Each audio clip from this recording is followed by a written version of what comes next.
तालीम पर ख़र्च करना बहुत ज़रूरी है और ज़्यादा ख़र्च करना हमारी प्रायोरिटीज़ में शामिल है, क्योंकि हम चाहते हैं कि हमारी बच्चियां पढ़ी लिखी हों, क्योंकि पढ़ी लिखी बच्चियां ही पढ़े लिखे माशरे की तश्कील का बायस बनती हैं। और अफ़गान तालिबान ने जनाब इसमें शिरकत से इनकार कर दिया है, तो मेरे लिए कोई ख़ास सरप्राइजिंग ये एलिमेंट नहीं था। अच्छा ही हुआ कि उन्होंने इनकार कर दिया है, क्योंकि जो कुछ वो अब कर रहे हैं अपने ही मुल्क के अंदर, अब तो वो भी इंसानी हकूक़ की संगीन खिलाफ वर्जियों में आता है। बहुत सारी ख़वातीन जो अफ़गानिस्तान में तालीम हासिल कर रही थीं, अब उन्हें शदीद मुश्किलात हैं। अफ़गान तालिबान उन्हें पढ़ने नहीं दे रहे, अपॉर्चुनिटीज़ बंद हो रही हैं काम करने की, तालीम की।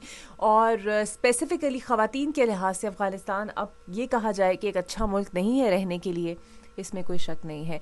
ना सिर्फ तालीम, बल्कि आप ये भी जानते हैं और हम बड़ी दफ़ा इस पर खुल की बात भी कर चुके हैं कि अफ़गान सरजमीन पाकिस्तान के लिए दहशतगर्दी के लिए जिस तरह इस्तेमाल की जा रही है, जिस तरह वहाँ पर पुश पनाही की जा रही है दहशतगर्दों की, कि आप पाकिस्तान पर वो हमले कर रहे हैं और कंटिन्यूसली वहाँ पर रहकर पाकिस्तान के ख़िलाफ़ कार्रवाइयाँ कर रहे हैं।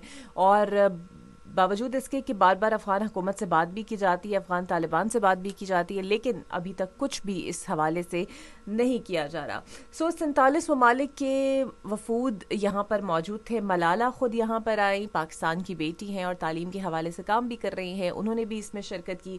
साथ ही साथ ये बात बिल्कुल तय है और मैं बड़ा एंडोर्स करूँगी, वज़ीर आज़म ने ये बात कही कि जितनी भी बच्चियां हैं अगर वो तालीम याफ्ता होंगी तो वो अपने ख़ानदान को भी गुर्बत से निकालेंगी और पाकिस्तान की स्टेबिलिटी और इकोनॉमिक प्रॉस्पेरिटी में भी अपना किरदार अदा करेंगी। तो जनाब इसी पर